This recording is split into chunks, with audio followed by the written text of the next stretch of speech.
कृष्ण। बोलिए जलंधरनाथ भगवान की जय। बोलिए ऋषि जाबाली भगवान की जय। बोलिए सुंधा माता की जय। बोलिए कालीवाड़ा हनुमान जी महाराज की जय।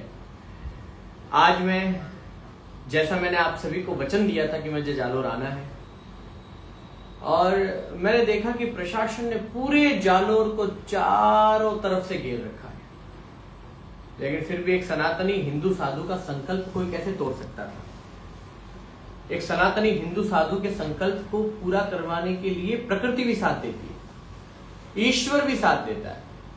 और मेरे सनातनी हिंदू भाइयों को जानकर आज प्रसन्नता होगी कि मैं जालोर के अंदर हूं, और जो मेरा संकल्प था कि सबसे पहले जालोर के किसी सनातनी भक्त के घर जाऊंगा, मैं एक भक्त के घर भी आकर के बैठा हूं।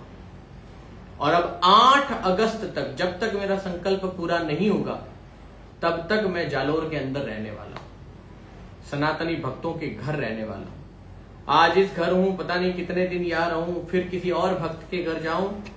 मैं तो शांति से यज्ञ अनुष्ठान करूंगा, 5 घरों की भिक्षा नित्य अलग अलग घरों से मांगूंगा, और समय मिला तो सवेरे सवेरे प्रभात फेरी निकालूंगा, हरिनाम संकीर्तन पूरे जालोर नगर में करूंगा। जालोर के हमारे बड़े पूज्य संतों ने, पूज्य रणछोड़ भारती जी बाप जी ने एक बहुत सुंदर बात कही थी कि आप जाओ कथा करो और कोई नहीं रोक सकता। उनका आशीर्वाद मुझे, फिर एक वीडियो भी उनका प्राप्त हुआ कि हो सकता है प्रशासन का दबाव आया हो, और उन्होंने ये कहा कि प्रशासन अनुमति दे तो कथा करो। मैं बाप जी का संदेश समझ गया, उनका आदेश भी समझ गया, उनका संकेत भी समझ गया कि अवैधाश चातुर्मास तो पूरा करो, अनुमति मिले तो कथा करना। अब तो जालोर की माताओं को और जालोर के भाइयों को तय करना है कि उन्हें मेरे मुख से कथा सुननी है तो वो अनुमति लेवें और प्रशासन से बात करें। ये मेरा कार्य नहीं, मेरा कार्य सिर्फ इतना है कि हिंदू साधु का चातुर्मास का संकल्प अधूरा नहीं रहना चाहिए। जालोर के सीआई साहब अरविंद कुमार जी, डिप्टी साहब गौतम कुमार जी, आप दोनों ने भारती जी बाप जी, रणछोड़ भारती जी बाप जी के उस आसन के पास मेरे पास बैठकर के एक जो बात कही ना, वो जालोर नहीं पूरे देश का, पूरे विश्व का कोई हिंदू सन्यासी स्वीकार नहीं कर सकता। आपने किस अधिकार से ये कह दिया कि आप जालोर में किसी भक्त के घर जाने की भी आपको परमिशन नहीं? ये कहने का अधिकार आपको किसने दिया? ये संविधान की किस धारा में लिखा हुआ है? संविधान के किस मूल उन उल्लेखों में है कि जहां पर ये लिखा हुआ है कि कोई हिंदू साधु किसी हिंदू सनातनी भक्त के घर नहीं जा सकता? आपका हिंदू सन्यासी आज आपके जालोर में है और जालोर के एक सनातनी भक्त के घर पर है, और अब 8 अगस्त तक यहीं रहने वाला हूं। आप चाहे आरएसी जवान लगा लो, चाहे सीआरपीएफ जवान लगा लो, चाहे चारों तरफ से जालोर को घेर लो, मुझे तो यही समझ नहीं आता। मैं आतंकवादी हूं जो मुझे इतना घेर करके रोकने का प्रयास किया जा रहा है? आप लोग कहते हैं जालोर का माहौल खराब कर देंगे महाराज। मुझे जहां तक मेरी दृष्टि में दिख रहा है, जालोर के सारे हिंदू सनातनी जागृत हैं, सबके अंदर एक आशा जगी है। और रही बात पूज्य शांतिनाथ जी बाप जी की गादी पर विराजे हुए पूज्य गंगानाथ जी बाप जी, कभी उन्होंने एक शब्द अपने मुख से ये नहीं कहा कि अवैधाश जी आप कथा मत करो। इसलिए अब हम संत तो सारे एक है। दबाव आता है तो ठीक है, संतों की वाणी, संतों के ऊपर नाना प्रकार के दबाव, बुजुर्ग संतों पर। मुझे तो दुख होता है कि रणछोड़ भारती जी जैसे बाप जी के ऊपर प्रशासन ने दबाव बनवा के उनसे ये बुलवाया कि कथा की अनुमति मिले तो कथा करो। लेकिन बाप जी भी बाप जी हैं, उन्होंने क्या अद्भुत तरीके से बोला कि कथा की अनुमति मिले तो कथा करना, अर्थात कथा अनुमति मिलने पर करना, लेकिन चातुर्मास संकल्प को आपको बिल्कुल करना चाहिए। आज देश के सारे बड़े बड़े संतों का मुझे आशीर्वाद मिला, मैं किसी का नाम नहीं लेना चाहता, लेकिन देश के सभी शीर्ष संतों का। और सभी संतों ने फोन करके मुझे कहा, वेदास जी कहीं संविधान में ऐसा नहीं लिखा है कि कोई हिंदू सन्यासी किसी हिंदू भक्त के घर, सनातनी भक्त के घर जाकर के उनके घर अनुष्ठान पूरा नहीं कर सकते। मैं तो जालोर में हूं, एसपी साहब, कलेक्टर साहब, मैं जालोर में हूं। किया था ना आपने खूब प्रयास, दिन और रात पूरे जालोर की सड़कों को जाम करके रखा। आज जालोर की पूरी सड़कों पर जालोर के व्यापारियों से ज्यादा, विक्रेताओं से ज्यादा, खरीदने वालों से ज्यादा आपने पुलिस खड़ी कर रखी है। किस खुशी में? एक हिंदू साधु को रोकने के लिए। मुझे तो ये समझ ही नहीं आ रहा है, ये क्या करने वाले हैं आप, किस नीति की ओर जा रहे हैं। ये अनीति है, ये अधर्म है। देश भर से संत आशीर्वाद दे रहे हैं, तो ठीक है, चातुर्मास था, मैं भी नहीं चाहता कि कोई चातुर्मास के कारण मेरा कोई साधु अपना संकल्प तोड़ करके, हमारे धर्म के कोई शीर्ष महापुरुष अपना संकल्प तोड़ करके यहां जालोर आवे। कई बड़े बड़े संतों ने मुझे कहा कि अभयदास जी, अगर आपको स्वीकृति नहीं मिलती है हम जालोर आएंगे। मैंने कहा नहीं महापुरुषों, आप अपना संकल्प तोड़ करके इस साधु का संकल्प बचाने ना आए, वो भी मुझे ही दोष लगेगा। आप अपने स्थान पर रहें, लेकिन जितना प्रयास हो सकता है आप उसको करावें। एक बहुत दुखद बात हिंदू समाज से मुझे सुनने को मिली इन 2 दिनों में, मैं हाथ जोड़ के निवेदन करता हूं, आप मेरी हत्या करने का काम करेंगे अगर ये सवाल उठाएंगे कि अभयदास जी महाराज ये सब राजनीति के लिए कर रहे हैं। ये धर्म नीति है, मैं कितनी बार समझाऊं।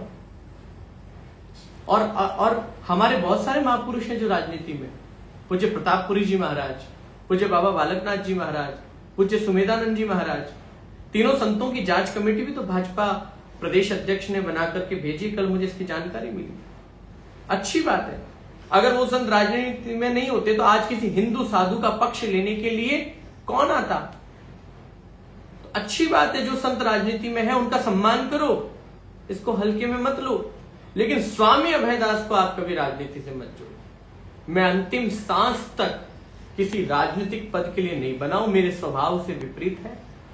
कोई वक्ता अगर अच्छा बोलना जानता हो, कोई वक्ता कई भाषाओं को जानता हो, कोई वक्ता धर्म ग्रंथों को पढ़कर के कथा के माध्यम से जन जागृति का कार्य करता हो, तो इसका मतलब ये नहीं कि वो नेता है। हां मैं नेता हूं, मैं धर्म नेता हूं, हां मैं नेता हूं, मैं शास्त्र नेता हूं, मैं हमारी धर्म संस्कृति का नेता हूं, मैं शासन का नेता नहीं हूं। और मैं अंतिम सांस तक अपना सौभाग्य समझूंगा। मुझे ये मेंबर ऑफ पार्लियामेंट बनने का कोई शौक नहीं है, मैं मेंबर ऑफ परमात्मा ही ठीक हूं। वो तो एमपी 5 साल के होते हैं, 10 साल के होते हैं, 20 साल के होते हैं, 50 साल के होते हैं। मैं आजीवन पर्यंत एमपी हूं, मेंबर ऑफ परमात्मा। और ये आदेश संतों ने दिया। 25 साल तो हो गए मुझे एमपी बने हुए। मैं परमात्मा का सदस्य हूं, उनका संदेशवाहक हूं, या उनको प्राप्त करने वाला एक मार्ग का अनुग्राही। मैं तो वो चलने वाला, मैं तो उस मार्ग का अनुसरण करने वाला। और मेरी माताओं, आप सुबह से अलग अलग स्थानों पर मुझे ढूंढ रही थी, मैं आपसे क्षमा प्रार्थी, मुझे माफ करें मेरी माताओं। मैं बहुत प्रयास किया, लेकिन बहुत घूम घूम करके मुझे आना पड़ा। ये दुख का विषय है कि एक हिंदू साधु को अपने भक्तों से मिलने के लिए इतना संघर्ष करना पड़ा, ये बिल्कुल स्वीकार्य नहीं। जालोर के कलेक्टर साहब, एसपी साहब, ये तुगलकीय फरमान लेके क्यों घूम रहे? मेरा दोष क्या है? मैंने प्रश्न किया कि मुझे माताजी मंदिर दर्शन करना, मेरा दोष क्या है? मैंने प्रश्न किया अवैध मजारे हैं तो उन्हें हटाओ, अगर मजारे वैध हैं तो उन्हें रखो। ये प्रश्न सिर्फ जालोर का नहीं है। मैं तो पिछले 7, 8, 10 वर्षों से जहां कथा करता हूं सब जगह इन बातों को फैलाता हूं। और ये हिंदू होने का कार्य है, एक संत का कर्तव्य है। ये नेताओं का विषय है ही नहीं। अगर हमारे हिंदू मंदिरों को, हमारे विरासत को, हमारे इतिहास को कोई छेड़ने का प्रयास करेगा, अतिक्रमण करने का प्रयास करेगा, कोई आकर के आपके घर पर, आपके किले पर, आपकी सरकारी जमीन पर, ओरण पर, गौचारण भूमि पर, गौशालाओं पर, पूरे के पूरे हिंदू गांव पर बोर्ड लगाकर कहेगा ये तो वक्फ बोर्ड की संपत्ति है, स्वामी अभयदास कैसे साइन करेगा? और मेरे जैसे हिंदू और करोड़ों लाखों सन्यासी जो देश के अंदर रहते हैं वो कैसे स्वीकार करेंगे? देखिए, हम राजस्थान के संतों को तोड़ने की कोशिश तो आपकी नाकाम रही है एसपी साहब। खूब प्रयास किया ना आपने संतों को मेरे खिलाफ एज अ वेपन यूज करने का, लेकिन अब तो हम संत एक हो गए। मैं जालोर आया हूं तो मैं सीरे मंदिर भी जाऊंगा। मैं तो पहले आपका अहंकार तोड़ना चाहता था, नहीं घुस सकते आप किसी सनातनी के घर। आ गया महाराज, सनातनी के घर में बैठा हूं। थोड़ी देर पहले ही उन्होंने आग्रह किया तो मैंने कहा पहले लाइव आऊंगा फिर प्रसाद भी लूंगा। और मेरी बहुत सारी माताएं कालका कॉलोनी के अंदर जागनाथ मंदिर में मेरी प्रतीक्षा भी कर रही। अभी मैं देखता हूं कि मुझे वहां जाना है कि मेरी माताओं को मेरे पास बुलाना, मेरे सारे हजारों सनातनियों को मेरे पास बुलाना। अभी मैं अपनी लोकेशन इसलिए नहीं दे रहा। और कुछ लोग कहते हैं कि महाराज आपको चौड़े धाड़े आना चाहिए। मैं आता चौड़े धाड़े, लेकिन बॉर्डर पर ये जो सैकड़ों जवान खड़े कर रखे हैं ना, मैं हमारे देश के इन हिंदू जवानों के साथ भिड़ करके बेचारे उन जवानों के अंदर उस पीड़ा को मैं नहीं देख सकता उनकी आंखों में। मैंने खूब सवेरे विचार किया कि मैं भिड़ भी जाऊंगा, सामने कौन होगा? हमारा हिंदू जवान। सामने कौन होगा? एक सेवा नौकरी कर रहा, तुगलक की फरमान जारी करने वाले, किसी बड़े अधिकारी के नीचे काम करने वाले पुलिस के जवान। बेचारों को एक हिंदू सन्यासी पर लाठी चलाने का आदेश भी ये लोग दे देते हैं। हिंदू सन्यासी को धक्का देने का आदेश ये लोग दे देते हैं। देने वाले हमारे बड़े बुजुर्ग जवान भी हैं। वो रात को जाकर के दुखी होते होंगे, रोते होंगे कि आज कैसा आदेश आया कि मुझे एक हिंदू साधु को धक्का देना पड़ा, उसे रोकना पड़ा, उससे बल प्रयोग करना पड़ा, हमारी बहन बेटियों को धक्का देना पड़ा, उन पर लाठीचार्ज करना पड़ा। अरे एसपी साहब, कलेक्टर साहब, आपने 200 से ज्यादा महिलाओं पुरुषों पर एफआईआर अज्ञात नाम से दर्ज कर दी दबाव बनाने के लिए, जबकि ये एफआईआर कुछ भी नहीं है, मैं जानता हूं। और अगर कुछ है भी तो जारी करो ना। मैं तो हूं जालौर में, आज आया हूं, 8 अगस्त तक अब यहीं टिका रहूंगा।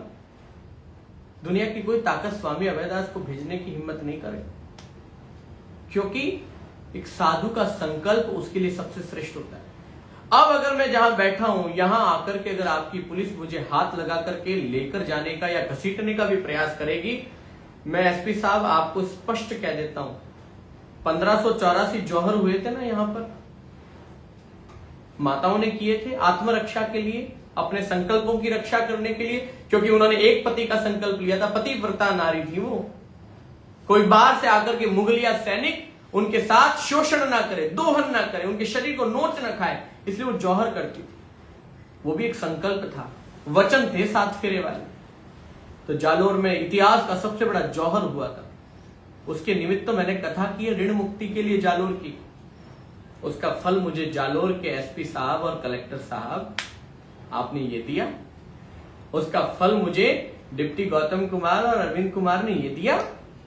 धक्का, हमारी माताओं पर लाठीचार्ज, हमारे भाइयों पर लाठीचार्ज, युवाओं पर लाठीचार्ज, आप ये करेंगे? ये स्वीकार्य नहीं। मैं शांतिपूर्ण ढंग से अब यहां रहूंगा। पहले भी शांतिपूर्ण ढंग से ही कथा करी है, शांतिपूर्ण ढंग से ही मंदिर दर्शन करने गए। आपके इतने करने के बाद क्या हमारी एक माता ने खरोच भी लगाई किसी मजार को? सामने भी देखा? नहीं। शांतिपूर्ण ढंग से हजारों की संख्या में, आपने तो 2 बसों का कहा था, लेकिन हमारे हिंदुओं को आप कैसे रोकते?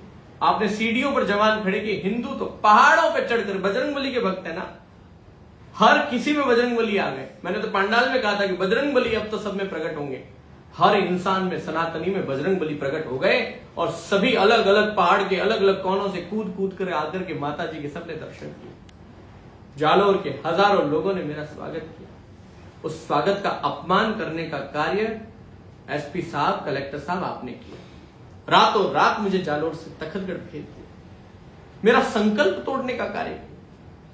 मुझे ओछा कराने का, बदनाम करने का, नीचा दिखाने का कोई बात नहीं। यश और अपयश, सम्मान और अपमान साधु का जीवन में कोई वक्त नहीं रखता। खूंटी पर टांग करके हम संन्यास लेते हैं। यश और अपयश हम इससे मुक्त हैं, इससे परे। कोई मुझे प्रशंसा करे, इससे भी मैं फूले नहीं समाता हूं, इससे भी मैं चौड़ा नहीं होता, इससे मैं बहुत ज्यादा अपने आप में गर्वीला नहीं हो जाता कि मेरी प्रशंसा हो रही है। और कोई मेरा अपमान करे तो मैं टूटता और बिखरता नहीं। मुझे कुछ लोगों ने कहा कि गुरुदेव, जालोर में आपका जो डेकोरम था, आपका जो लेवल था, लोग कहते थे कि आपकी तो पहुंच ऊंची ऊंची है। किसी के संबंध ऐसी घटनाओं से टूटते नहीं, मजबूत होते हैं। आज देश के जितने बड़े संत, जो मेरी असली कीमत है, मेरी बपौती है, मेरी जागीरी है, मेरा सबसे मूल धन है, वो आज भी मेरे साथ और हमारा संबंध और प्रगाढ़ हुआ है। मैं गर्व के साथ कह सकता हूं कि भारत के शीर्ष 10 संतों में से मैक्सिमम अधिक से अधिक संतों ने फोन करके ये कहा कि अभयदास जी हम आपके साथ हैं और हमारे बालक के साथ कोई गलत नहीं कर सकता। आज दिल्ली के अंदर वो सभी संत प्रशासन को, शासन को, देश की केंद्र की सरकार को ये संकेत दे रहे हैं कि अभयदास जी महाराज के साथ जालोर में गलत हो रहा है और हो भी रहा है। लेकिन आप अपने आप को बड़ा तेज समझते हैं ना, आईएएस है, आईपीएस है, मसूरी में ट्रेनिंग लेकर के आए, आप लोगों को तो सिखा करके ट्रेंड किया गया है ना कि कैसे हिंदुओं को दो भागों में तोड़ करके किसी सशक्त हिंदू आंदोलन को, अनशन को समाप्त करना है। हिंदू साधु के विरुद्ध हिंदू साधु को खड़ा कर दो, टूट जाएगा हिंदू। हिंदू संत को, जो बेचारे बुजुर्ग हैं, एकदम एकदम उनकी अवस्था क्या, उनकी आयु क्या है, उसका तो मान रख लेते। एक बुजुर्ग संत का आपने अपमान करने का कार्य किया है, उनके कहे हुए शब्द को पलटाने का कोशिश किया आपने। अरे संतों को तो छोड़ दो, अपने इस तार्किक दिमाग से संतों को तो माफ कर दो। क्यों संतों का दुरुपयोग कर रहे हो आप लोग?